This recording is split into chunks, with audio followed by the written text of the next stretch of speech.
Hello there. Hello, hello. Welcome, Bala. Thank How are you? I'm doing well. How are you? Excellent. Quarantine life.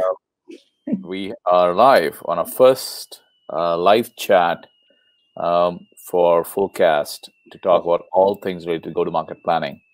So the way I wanted to do this, Bala, is actually start with, letting people hear a bit about you, Sure. your background. How did you end up in sales planning, go-to-market, like Fullcast itself? Sure. Yeah. So my background was, I'm Bala Balbhaskaran, co-founder of Fullcast with Dharmesh.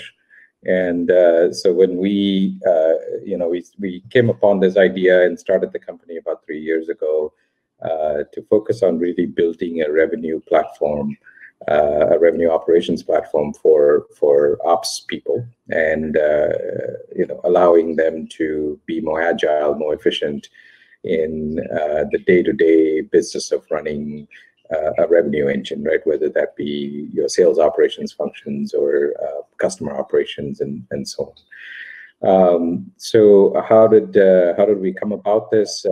Prior to founding Fullcast, I was at Salesforce, where I ran the worldwide field operations team and also the annual planning process, which is the go-to-market planning process for Salesforce.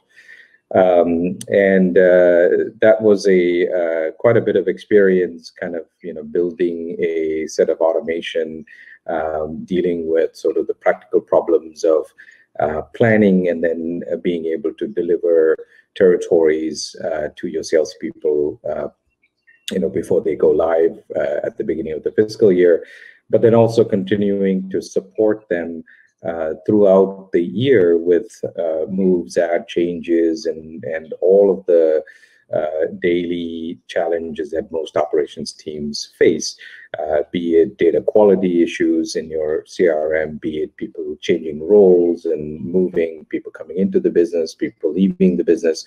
So all of these sort of operational challenges are really what my team was responsible for, in addition to sort of the almost 6-month process of planning the next go-to-market sort of strategy for the next year. So that was my role at Salesforce. So we saw a lot of the challenges that we were facing, and Dharmesh was there with me as well in Salesforce, and we saw a lot of the challenges that ops teams face, and unfortunately, the way that it's solved very often in the industry is to throw people and bodies at this problem, right? So I think it's pretty much just elbow grease and spreadsheets. That's kind of how this problem has been addressed and solved. We talked to a lot of companies that are in this space, wondering sort of what does companies like Salesforce and Microsoft and others do when it comes to sales planning, which is a very multi-dimensional problem, can get very complex very quickly. Based on the number of roles, number of salespeople, like regions and all of that stuff, right? So that's I think my role and my experience prior to founding Fullcast. And then previous to that, I was in a startup. I was mostly on the product engineering side, going all the way back to Microsoft, where I spent time in engineering teams, sort of building and architecting solutions that are now part of the Office 365 program at Microsoft. So that is a brief explanation of kind of my experience and how we came about this. And I think, Dharmesh, you have a very similar but a reversed, I think, way that you got into sales. Yeah, I came from pre-sales consulting into engineering into operations. So we share very similar experiences, but from the opposite ends, in a sense. Yeah. So when you say you want to help a RevOps platform that's helping companies close the gap between plan to execution, what do we mean by plan to execution, right? Sure. What specifically, what are the kind of things that come to your mind? Because Yeah. it's So a when you term that most people struggle with. Yeah, when you look at the cycle that most operations teams are involved with, right? They for part of the year, depending on how complex your environment is, for part of the year, you're putting together, you're modeling, you're sort of building up what the sales strategy would be for next year. Now, in slightly larger organizations, there will be a dedicated set of people for sales strategy that would sort of think about all of the ways in which you can deploy the right resources into the right markets where we have the best potential to make the most money. That's essentially what it is you have a set of resources, you want to deploy them that gives you the best ROI at the end of the day from a sales perspective, right? So that's the sales strategy function. Today, that starts off by you extracting a lot of data out of either your CRM or any other systems that may hold information relevant for planning, like your marketing systems or your HR systems or your financial systems and so on. So you would accumulate all of that, and you go through this massive sort of cleaning process where you have to fix the data because it's never the way you want it. And then once you have the data clean, you would then trial out a whole bunch of different models. Do I want to expand in this vertical? Do I want to create a new sales program? Do I, want to add a new role to support the sales process? Like all of these kind of questions come about, and you're playing with different models until you settle in on something that you feel is the right approach for next year. And you hopefully want to get that done before the beginning of the next fiscal so that you're able to give people their quotas, their accounts, and their comp plans, and all of that stuff, so you get a efficient transition into the new fiscal year. And so that's the process of sort of taking a plan and really materializing that for the salespeople in terms of quota, comp plan, and the list of accounts that they can go after and go sell and execute that strategy that you have put together, right? And so this process of translating the go-to-market strategy and the plan that has been put together into and realizing that for the salespeople in your CRM, for instance, right? So when they log into the CRM, they see all their accounts and they know what to go after. And what the strategy is, what their quota is, what their goals are. So that process is typically handled by a sales operations function, right? So that is, in larger organizations, that tend to be a separate team. So the strategy team sort of puts together the strategy and then hands it over to the operations team to basically set that up in your transactional system like a CRM, your HR systems, and so on, so that it's ready for the fiscal year as it starts off. And that's the initial sort of loop, if you will, of creating a plan and operationalizing it, that's a word, into your CRM systems, right? And this process can be very painful. Today, a lot of companies do the strategy in Excel spreadsheets. And so then the Excel spreadsheets tends to be a point-in-time copy of the data. Meanwhile, things have moved on in your transactional system. So when you try to put that back into your transaction systems, there's a lot of challenges associated with it.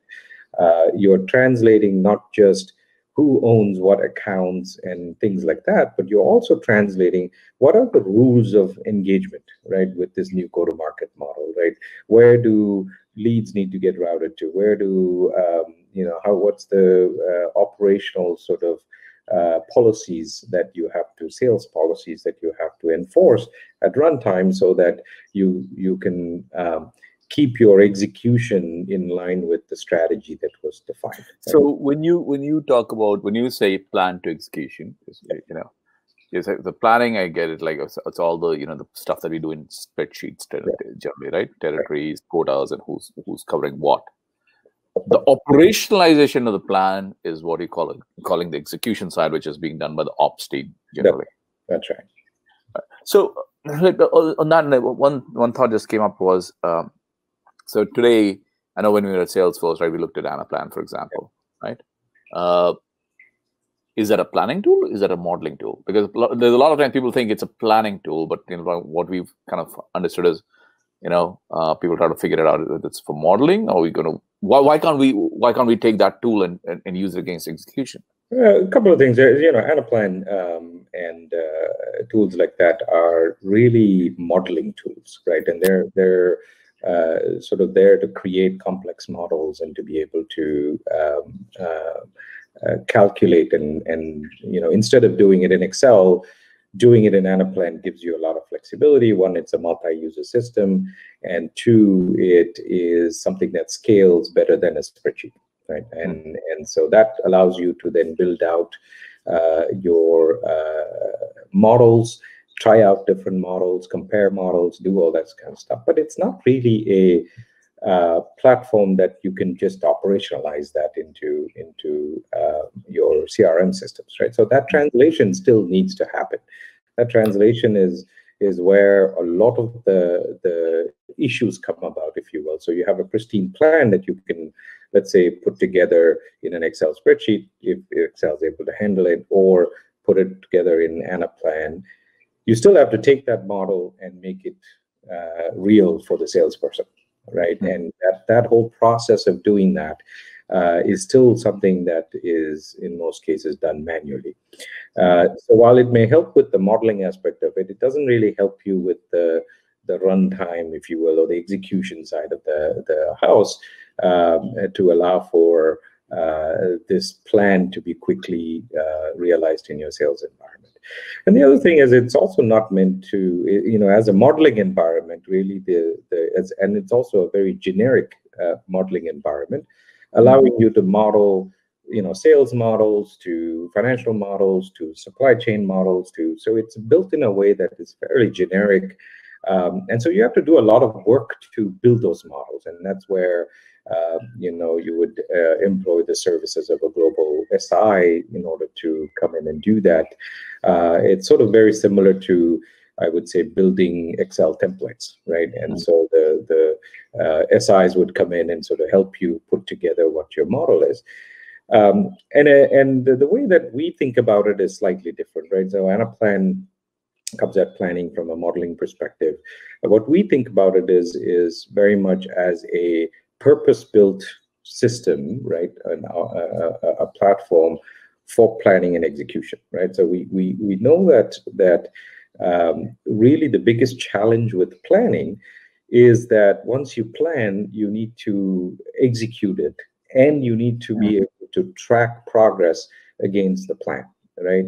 And what happens most of the time is you create this great model in Excel spreadsheets, and then you deploy it for the first time, and then the spreadsheet sort of goes away, and there are moves, add changes, reorgs, people changing roles, all that stuff that happens throughout the year that never really gets reflected back into the plan. Right? And you make a lot of assumptions in your planning. You make assumptions on your seasonality. You make assumptions on what the ramp looks like. You make assumptions on a whole bunch of things within your plan that never really gets tracked in your transactional environment, right? You really are not, like, very few companies actually know what the actual ramp is for their employees, right? That's a great segue, because those are like some of the things that I was thinking about. Like, what are the kind of things that are stopping people from closing that gap? Like, what essentially are the things? Yeah, we all we spend 6 months of a year locked up and building a plan, only to find out that once we deploy the plan, a certain percentage of people have gone, accounts have gone, or new account gets created that I frankly didn't factor in when I was planning. So what are the kind of issues that are driving that? So there's a couple of things that I would call out, right? So one is the plan itself is going to have the definition of all the roles, who's in those roles, what are the territories, who's got those accounts, right? And so you can do a bit of that planning albeit it's a point-in-time copy of data that you're doing all that planning on, right? And as you said, when you try to deploy it, things have changed underneath. A great example is we've got scenarios where you want to launch a hunter program and you pick all your prospect accounts like 3 months in advance and you build out this great hunter program. But by the time you deploy it, some of those accounts have now become customers because you. Or you decided you don't want to hunt a program anymore because you're probably doing it in the last quarter anyway. That's right. And so a bunch of accounts have now you have a hunter program with customers in it, which doesn't make sense, right? So these kinds of issues are quite common when you're using copies of data like in spreadsheets to your planning. So that's one challenge that ops teams have to deal with is okay, the data that you gave me in the plan is not the same data that we have in the CRM system when I go to deploy it because life has moved on, right? So that's one challenge, and that translation usually causes a bunch of heartache for everybody involved. The second challenge is the reality of bad data. And in the planning process, you could assume that there is no bad data, or you've cleaned up. Somebody's done the work of cleaning it up in advance. Exactly, right? And so you've done all of that work, but the reality is you have to live with bad data. What I mean by that is you don't have to put up with it, but it is an inherent fact in most CRM systems that net new accounts get created in the system, and we don't have enough data on that account to say match it up to a corporate family to know that this is an enterprise account versus a mid-market account versus a SMB account. So how do companies deal with it today? Because eventually, right? I mean, essentially, we have data providers in the market, right? We got data providers. We have tools like demand tools and all to clean out accounts, right? Yeah. So why don't those solutions work? Yeah, I'll address that question in a second. But I think that's one of the other challenges with your previous question is dealing with bad data, because bad data is just going to happen, and implementing a plan on top of bad data is a challenge for most ops teams to deal with, right? Especially when you haven't defined what the policy is. The third, I think, scenario is where you have a lot of point solutions, and let me call it that because these may be specialized solutions solving one aspect of your sales motion or your go-to-market motion, right? As an example, you may have a system that does your routing. You may have a system that you've built some automation that does your vertical tagging or whatever, or holdouts or whatever those operational challenges are. You have built a bunch of or bought a bunch of solutions that are sort of point solutions. Now, the more of those you have, the higher your inertia for change, right? So anytime you need to deploy a new go-to-market model, you not only have to deploy the data, but you also have to go in and touch each of these applications and change the routing rules in one system, change the hierarchy rules in another, change the holdout rules. And not all of this is data-driven, right? And so a lot of times what happens is you have to engage the IT team to go make changes in the code that is deployed in your Salesforce, or hire a consultant or something like that to really implement the go-to-market model. And this is already on top of your day-to-day job of running an ops function, a day-to-day job of running your IT organization, right? And so this adds up into this huge backlog of issues that what we find is that it takes like 4 to 8 weeks before some of these things are actually implemented. So just going from your strategy that was on an Excel sheet to actually runtime could potentially take about 4 to 8 weeks. Yeah, and actually in that, right? So you can build a plan in either you're doing it, even if you do it in Anaplan or some other tool, you're pulling data out of Salesforce, doing a data extract, loading it in Excel, cleaning up the data, doing your plan, giving it to IT, waiting for them to do data loads. That's when they find all the issues. Right. Come back to you. You clean it up. You refactor the plan, resend it back, find some issues, and then you probably load it. When you load it, that's when the field starts giving you some input, right? And make some changes, which probably never get translated back into the Excel spreadsheet. Right. And then things that you mentioned, like things like holdouts and all, I don't think anybody ever tracks them anywhere. No. Either in, definitely not in Salesforce. They may be tracking it in spreadsheets or as escalations. And then, of course, all the duplicate stuff that you mentioned, account hierarchies never get informed into the plan, right? Right. And so this pain is really that planning to execution cycle. So when we say planning to execution, we're not just talking about data loading your plan into your CRM, right? There is a whole bunch of things that you have to do in order for all of those things to work out. And then you have regulatory compliance requirements in terms of making sure your salespeople get their comp plans in time and their quota assignments, their list of accounts. The comp plans is one thing, definitely. And salespeople are very sensitive on comp plans. So they need to, they need to, I'm not sure how many people realize it, but their companies are, I think, are legally required to get a comp plan in a short duration. And I've seen, when you don't get territories assigned in time, people don't know what the number is, they don't know what the quota is, and it's just a classic piece. So, but there's the other issue is around comp is people are sensitive to comp itself. And, like, how do you track, do you see, when you talk about execution, right, do you talk about effective dating of people and who was covering what one as part of execution or part of planning?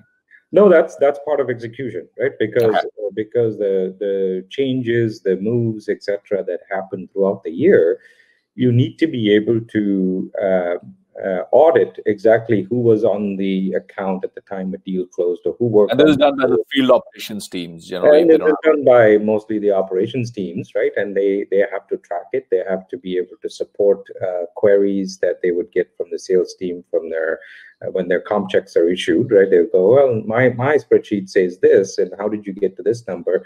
And you get queries like that you got to be able to track, and you got to be able to report on and clarify for the sales team, right? And so Salesforce is a transactional system, which means that it's not really great at maintaining effective data history and things like that. So you can't pull up an account and say, okay, who covered this in January of 2020? It's unless you turn on history tracking, and that has its limitations and so on. But you can't do that for most of the interactions that's happening, right? And people involved and things like that. So I think those are some of the challenges. And then basically you have sales policies around. Before you go there, yeah, I just want to be clear. When you talk about sales, because you're using the word sales a lot, are we talking about sales, or are we talking about all go-to-market resources, including folks in account management or customer success who might be covering an account? And you could have different. Generally, they manage not by the sales operations team. There's a customer operations team or some other team doing it. When you talk about the planning to execution, you're talking about the entire spectrum. That is correct. Yeah. So a good call out, because essentially, these in the past used to be sort of siloed organizations, right? So you have the customer ops team, you have sales ops teams, and so on. And when you deploy a plan at the beginning of the year, it tends to be very heavy on the sales side, but the customer ops teams also need to do the same, right? And so now you have over the last few years, the emerging sort of principle of revenue ops, which is how do you bring all of these different disparate operations teams into a coherent operations environment, so that you can actually execute on that go-to-market motion, which in the SaaS world, a sale is a right to earn money. It's not the money itself, right? So when you do a sale, the idea is that you've just made a contract. You've got a commitment, You still have to deliver the service in order to earn the money that you signed up for. So it's very different than the old world of sales, where when you sell it, you make the money and you're paid commission and you're happy. Not anymore. That model has changed, which means that the customer operations side of the house is just as important for revenue generation as it is the sales side, right? And so that is definitely. So when you work with companies right now, right? Are you seeing them bring the two together into one organization? Number one, and secondly, planning historically has been seen as an annual event. That's correct. Yeah. Right. So planning itself, people feel I'll do it one time, and it's the what I call as the runtime work that needs to happen on a daily basis. Are you seeing that shift from an annual cycle to a shorter cadence? Like, why is that happening? Yeah. So one answer your first question. You'll see titles like Chief Revenue Officer in the organizations today, and when you see that, what usually that means is all of the distribution functions are sort of coming under one leader, right? So they're bringing marketing, they're bringing sort of sales, they're bringing customer success. All of those things sort of roll up under the sort of revenue officer function. So whenever you see that, that's a great indication that the company is sort of thinking about revenue as this end-to-end distribution function, right? And that's a perfect environment where naturally the ops functions will also sort of coalesce into this one operations sort of environment and discipline and so on. So we're seeing that in a lot of our customers, especially SaaS companies tend to lead that charge. But we're seeing that happen with the new business models like SaaS driving a lot of the business. And to answer your second question around the cycle of planning, there is sort of multiple levels, if you will, of planning, right? So when you think about the annual cycle, what tends to happen there is a lot of aspects are driven by the financial planning cycle, right? The financial planning cycle, your CFO goes through their annual process of budgeting and creating the financial plan for next year. Especially if you're a public company, you have commitments to sort of do that on a regular basis. And so when you define that financial model, there are inputs from that financial model that is important for sales, such as your expense envelope, right? So which is here and your revenue target. So here's what the company is committing to from a revenue perspective, and here is what the budget is that we can allocate in order to maintain the margin numbers and all of that stuff that we need for the financial viability of the company.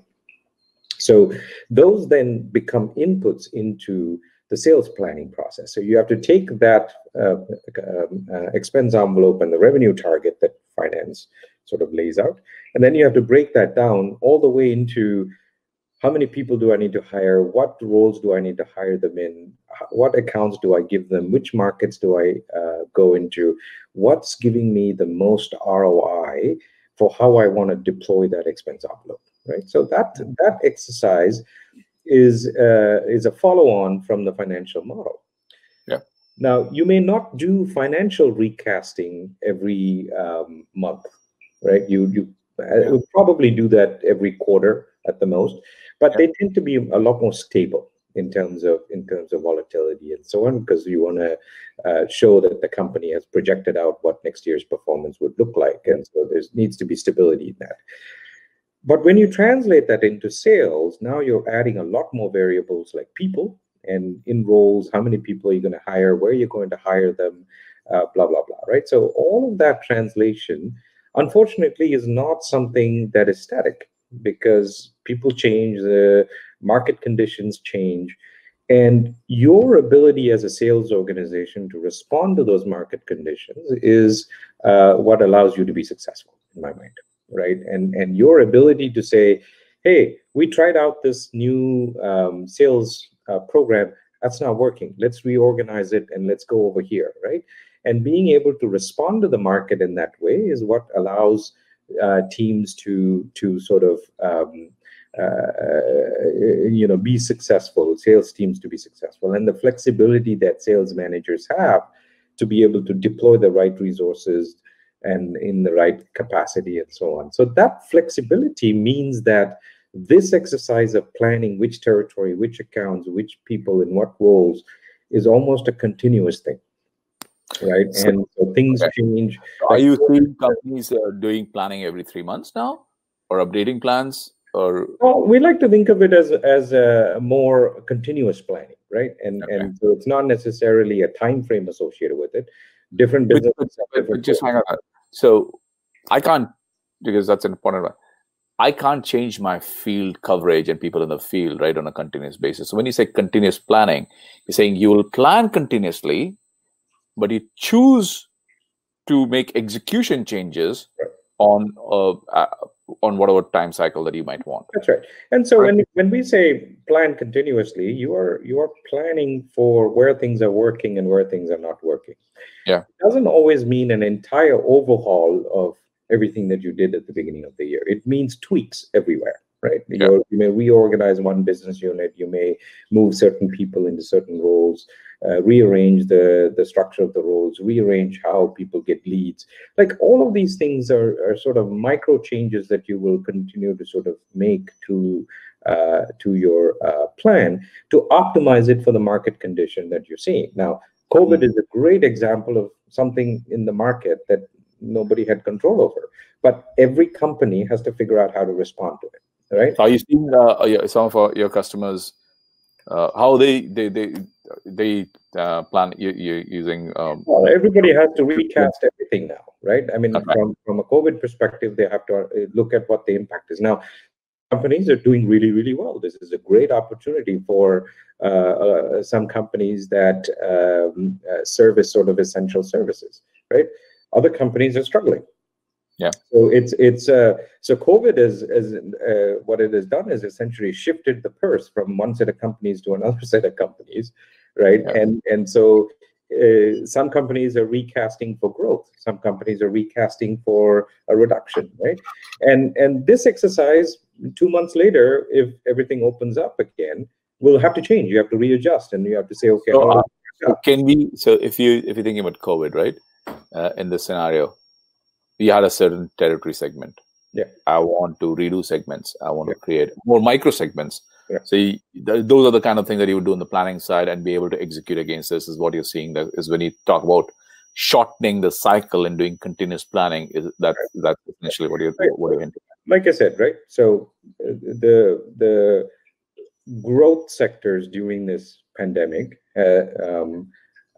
you can identify what sectors are growing and what sectors are contracting, right? And so if you were to deploy your salespeople, you would ideally want to deploy them in areas where there is growth, right? So you might put, even if you looked at somebody's territory and said, okay, well, we're going to go and we're going to divide it up by verticals. These verticals are doing really well. We're going to put more people into those accounts versus these verticals where there is not a lot of action happening, right? So that's a readjustment of people to territories, to accounts, to verticals that you can say, okay, let's go after that, right? Yeah. Another situation could be that now that people are cooped up inside, you have a lot more inbound coming in where you might not have had that in the past, right? Okay. People are going to websites and coming inbound versus a face-to-face call. So that shifts how you handle leads. So you might put more people to handle leads in a way that works, right? So these kinds of micro adjustments you're going to be able to do. So let's just a great example of what triggers that. But there is tons of micro examples that happen all the time. Right. And so one of the things is like, we know for as long as companies have had sales, they've done some sort of sales planning, right? And they've dealt with these problems. And we now understand all the kind of things that get in the way of closing that loop. Yeah.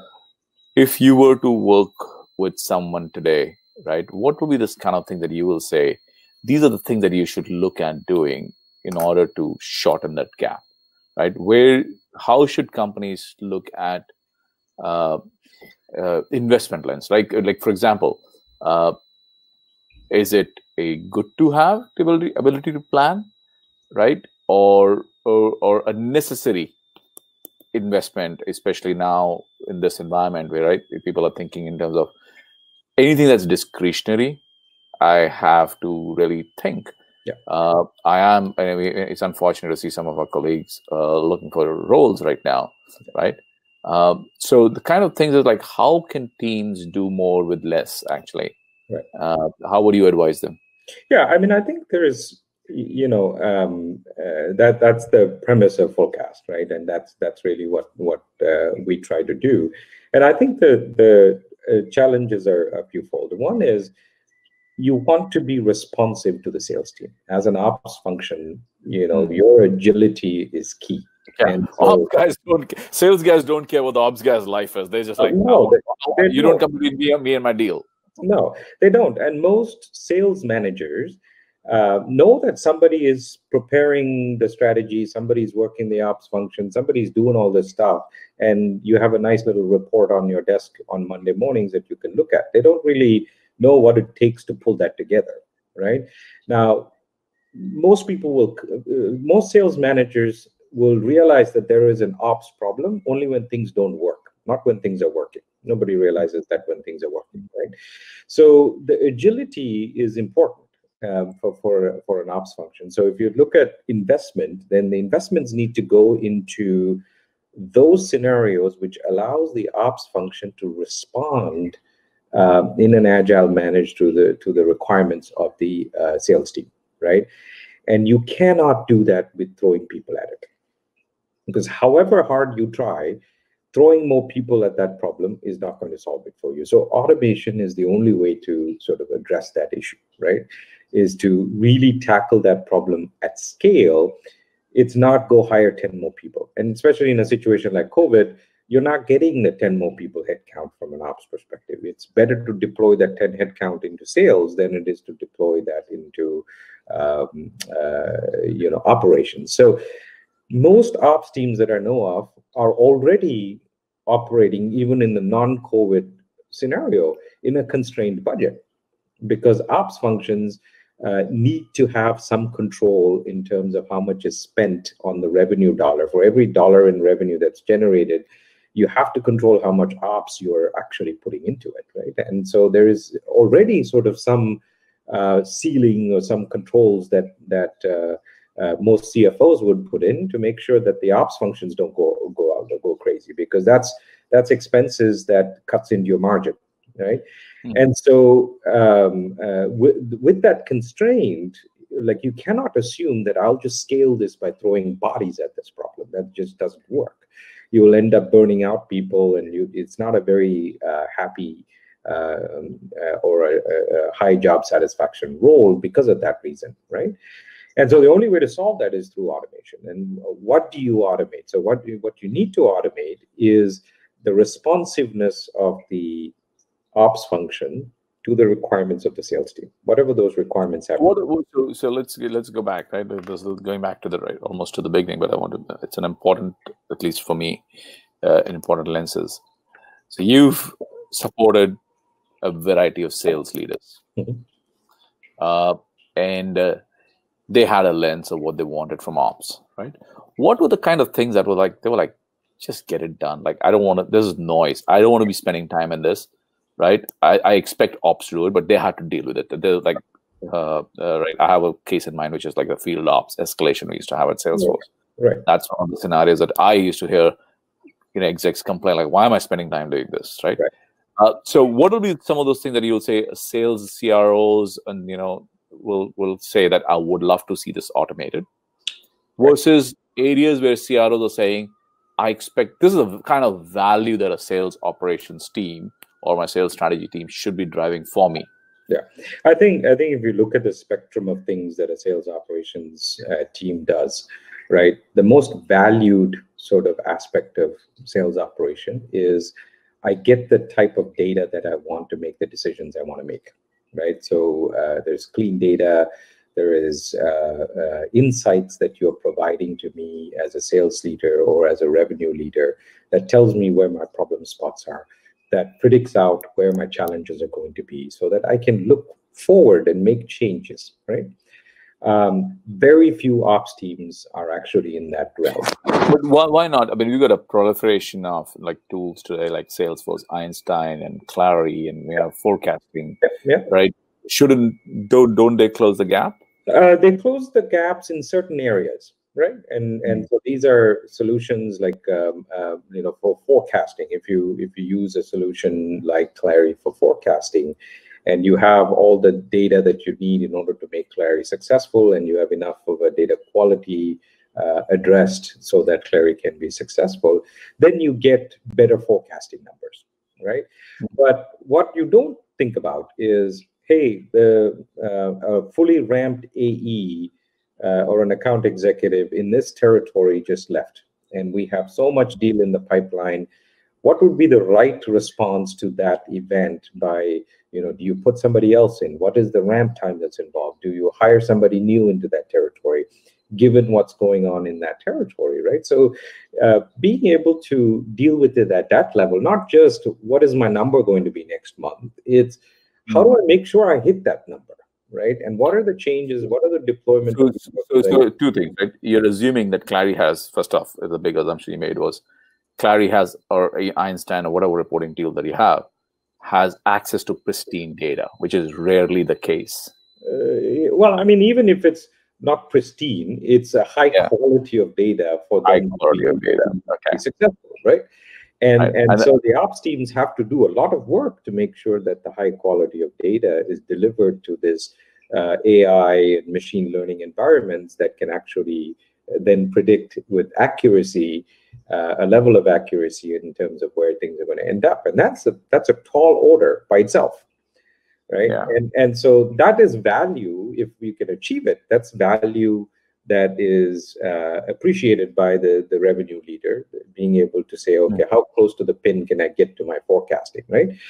Most operations teams struggle with that, and which is why, any sales leader that you ask, they want more, better forecasting solutions. Well, it doesn't magically happen. It needs to have data that somebody needs to do the work with. I think Tyler and Sean on our team, they did a really good talk on all the data issues last week. Right. With a hit on that, but okay. So that's one thing, right? And the second thing is these sort of micro events and their impact to your plan, right? This AE quit, which means that now I'm going to have to put somebody else in there. Who's the best person to put in there? How much ramp time is that person going to take? What's the impact of that ramp on the number in that territory? How is that going to impact the overall number, right? That intelligence is something that would be highly valuable to a sales leader. So that if an ops team can get to the point where you're giving the sales leader that kind of intelligence, forward-looking intelligence, that is the most valuable thing ops teams can do.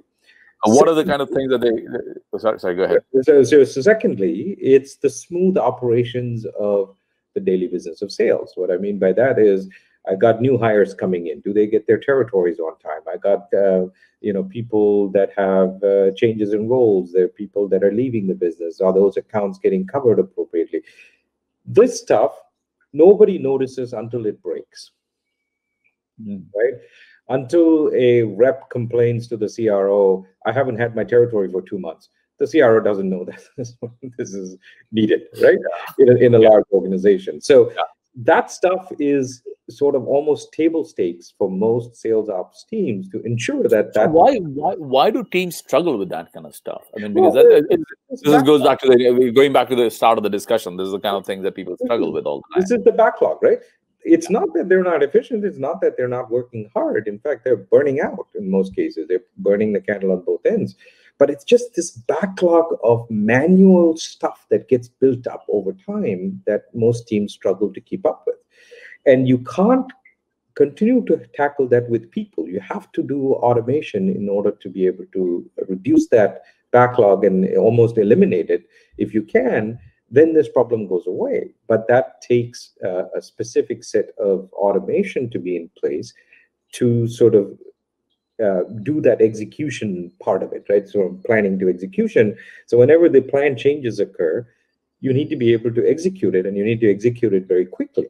And that translation, I think, is really why a lot of ops teams struggle with keeping up, and they start to build up a huge backlog of issues.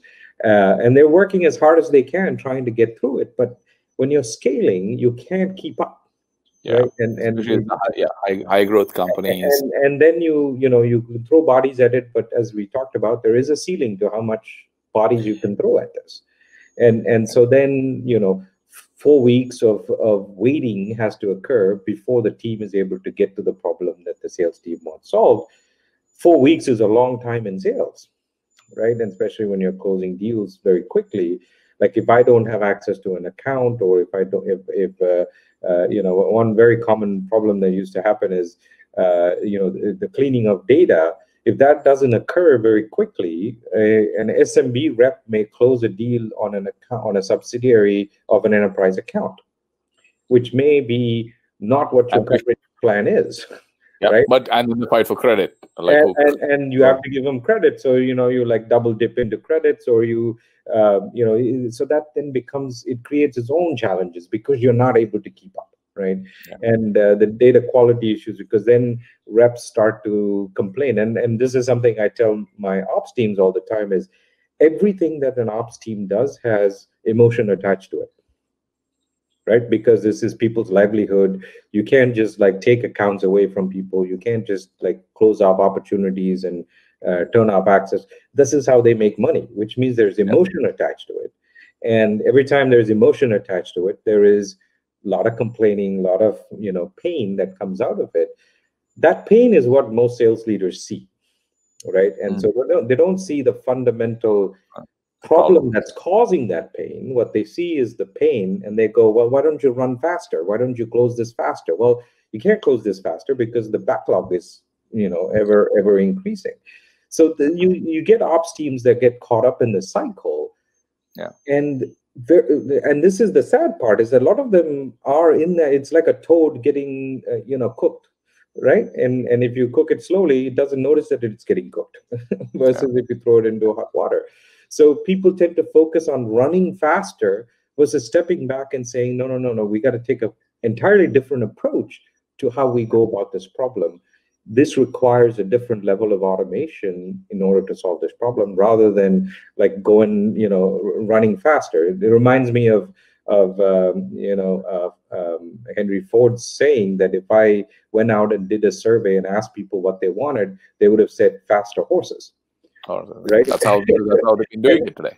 And so most ops teams will tell you, well, make me go faster in this thing because that's what I have to do today. Make me go faster here so I can get through stuff. And that's really addressing the symptom rather than addressing the main problem, which is this translation from planning to execution. And you have to be able to automate that in order to achieve that agility that you want as an ops team. Excellent. I think we just a little over time, but I think this has been a great session. Any parting thoughts on how companies, I mean, we've talked about like what will be a couple of things that you'll say that, a CRO or a VP of sales strategy, somebody who's leading this organization should be able to sort of, as you said, he should not be going with a Henry Ford lens on, like how should they be thinking? Yeah. So I think the most important thing is to stop and step back and look at the problem holistically, right? It's not just a planning problem. It's not just a data quality problem. It's not just a quota problem. It's not just a commissioning problem, even though that's how these problems come to you, right? You will see, if you open your inbox, you will see all these complaints about things that are not working. Well, they're not working because they're an interconnected set of things that need to happen, right? Which means that it connects between planning to commissions to data quality. All of those things are interconnected and they impact each other. And so it's important to step back and look at the problem holistically rather than trying to put band-aids on symptoms, right? And that's I think the best advice that I could give is step back, look at the problem holistically, because every change, every move, every adjustment that you make has an impact somewhere else. And you just don't realize what that impact is if you're not thinking about it holistically. Wow. So, yeah.